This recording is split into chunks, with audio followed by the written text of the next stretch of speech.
Now let's go to the Lollipop Farm, which is not far from there. Just outside of Rochester, the edge of Rochester. And now this is really an animal shelter. Those kids with the dog you just saw there, they just going to take that home from a stray dog. But they have all these other animals in there for people to feed and to walk around and pet. You can't take them home, though. They're just for enjoyment for everybody. Just walk in, the donkeys come to get something to eat. Isn't that cute? Just like the Garden of Eden, isn't it? I imagine Adam had fun going around all the animals and they'd come up to him. My cat and my dog, my cats and my dog follow me all over the yard. I know something about that. Every place I go, they follow me around. Oh, look, the goat eating the bag. Clarence tried to take it away from him, didn't think he should have it, but he didn't make it. He ran off with it. He got it. Excuse me. And chickens all around there, and deer. Those spotted deer, that means that they're still young. They haven't, when they get older, they lose their spots.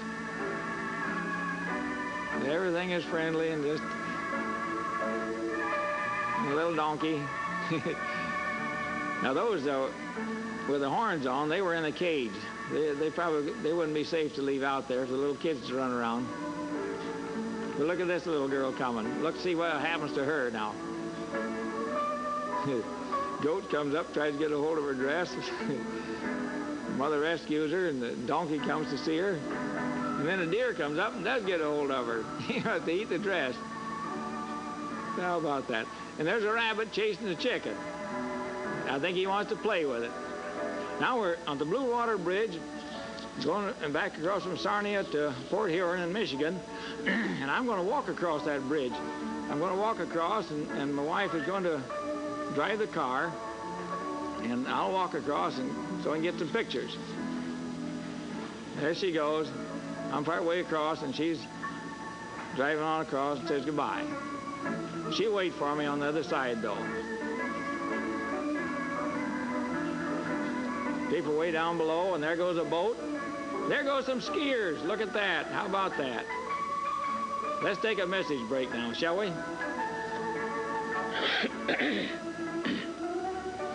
This is another Uncle Ernie happiness ad. Now this ad, I want to tell you what our TNT motto is. Know the truth, speak the truth, love the truth, and live happily ever after. That's the motto, among other nice things that's on our bookmarks. I hear some kids down to one of the grade schools is lined up for our bookmarks.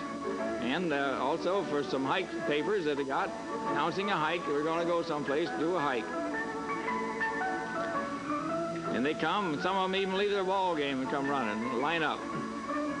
And I'm taking their picture, keeping them waiting there because I want to get some picture of them. Happy kids. All I did is pull up the curb, noon or recess, and they line up way back there. Get Uncle Ernie's bookmarks and hike papers. I gave them both, I think, this time. I didn't have books for them at that time. Now another day, we're going to be a Campfire Girl today. We're going on a campfire trip. Camping with the Campfire Girls. So we're going to do we're going to take some pictures of them while they get ready to camp.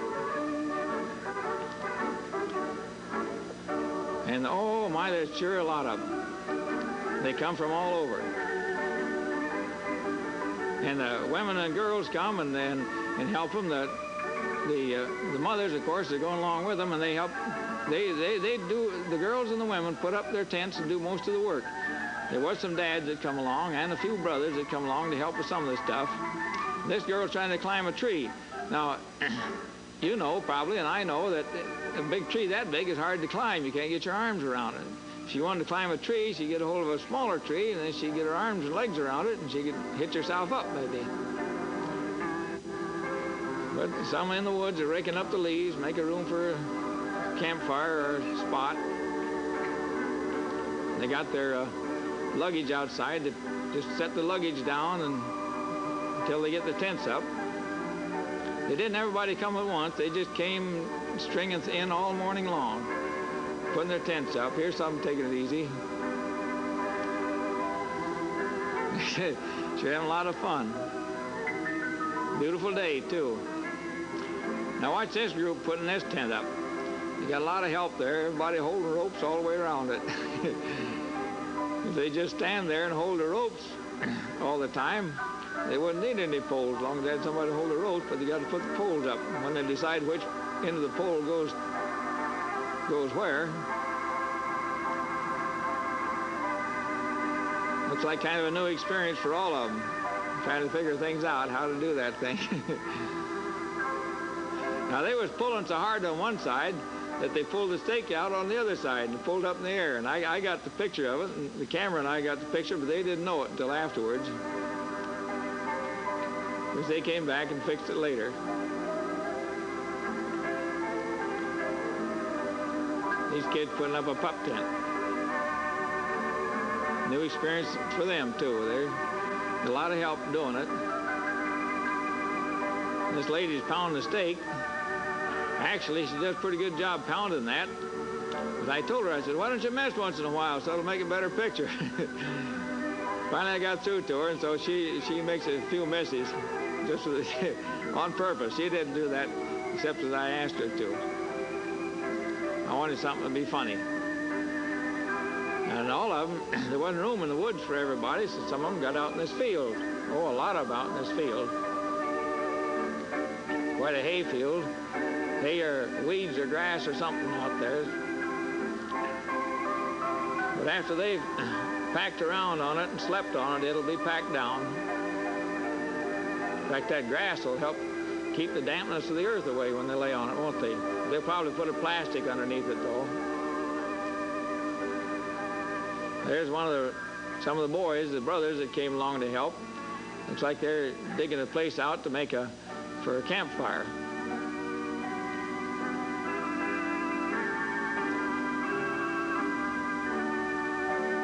Kind of hard to cut through that grass. And a group like that takes lots of water. They need a lot of water for cooking and everything else. So there's a lot of kids going after water, and I thought it was quite a clever way they did, putting the pails on those poles to carry them. A lot of help bringing the wood in, too. You see, there's the way they carried water. I thought that was quite clever. It's kind of dark in there, but I got a picture of that girl dancing up and down. Pump takes her clear up in the air and down again. That's where they get the water, pumping that shed. Now that girl should get behind the pole instead of in front of it. Easier to carry. Now they got some help.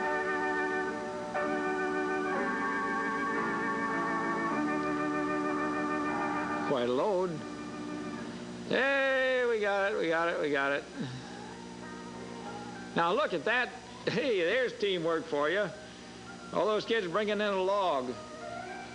I presumed for a camp, and not to put in the fire, but probably to set on while they set around the fire. Well, that's a big log, isn't it? You're doing a pretty good job. That's teamwork for you. Glad nobody got their toes smashed. They got them out of the way. And they ray hot. Well, let's take a message break now, shall we?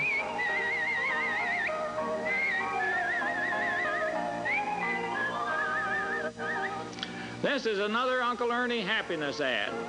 And one of the things that makes you happy is to keep yourself safe when you're crossing the street.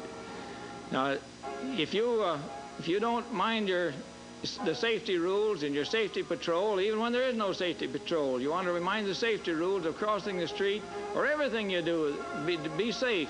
Because if you hurt yourself, get yourself hurt, or get yourself killed, it doesn't hurt only you, it hurts everybody who loves you. Do you ever realize that? All your loved ones, your mom, your dad, your brothers and your sisters, and God too. It hurts everybody if you get hurt, because they love you and it hurts them. Now, God has a wonderful plan for your life. And if you spoil that plan by getting yourself killed or getting hurt, it makes them feel awful bad, and all your loved ones too. Now, look at these kids. Aren't they cute? Kids are wonderful.